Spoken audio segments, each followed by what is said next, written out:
who have more capacity to contribute. I'm referring to those who export in Argentina, that your contributions are greater. En cuanto al equipo de gobierno, in regard to our governing team, I've made the decision to reduce the number of ministries to less than half.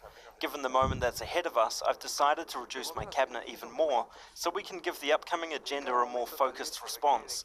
With these changes we're doing to our team, and with the advances we're making with the IMF, we begin to overcome the crisis, while always taking care of those who need it the most.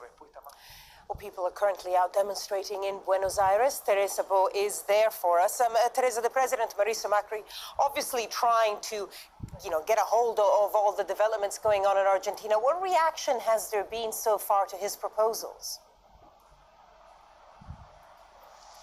Well, these have been tense days for most Argentinians. Many of them are fearing the possibility of another crisis, just like one it happened back in 2001 when Argentina defaulted on its sovereign debt and poverty rates were as high as 60%. Just a few minutes ago, there were hundreds of people protesting right in front of this ministry. Almost 600 people were laid off, and those are some of the measures that the government of Mauricio has started to implement here in Argentina. Austerity measures to reduce the fiscal deficit that has become a problem for this country. Earlier this morning, the government tried to relaunch its government in a way because they were the most difficult days since Mauricio Macri took office 3 years ago. In his announcement, and spoke to the population, explained what's been going on. He also imposed once again export taxes on grains, something that was already implemented back during the government of former President Cristina Fernandez de Kirchner. He also announced that he was reducing ministries, among other measures. There's lots of skepticism about what this is going to achieve. Devaluation has continued. For what we know right now, the US dollar continues to go up, but nobody really knows what the consequences of the Macri's announcement will actually be in the economy. It's very difficult to understand, what he can do, considering how difficult the situation is right now in Argentina.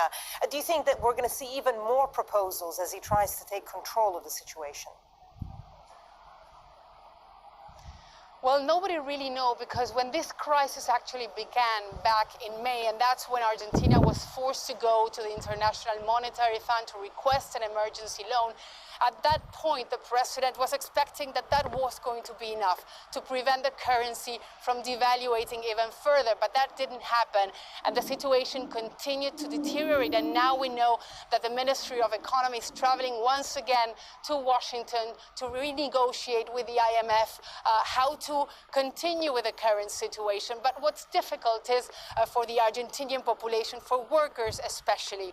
Inflation is the biggest problem people on the streets are facing right now. The government was hoping that inflation this year was going to be between 15 and 20%. Well, now they're saying that because of this devaluation, it is going to be around 35% or even 40%. So you can imagine for those workers who are renegotiating their salaries for this year, that's the biggest worry. For those on the streets who are struggling every day to make ends meet, they don't know exactly whether they're going to be able to make ends meet this year.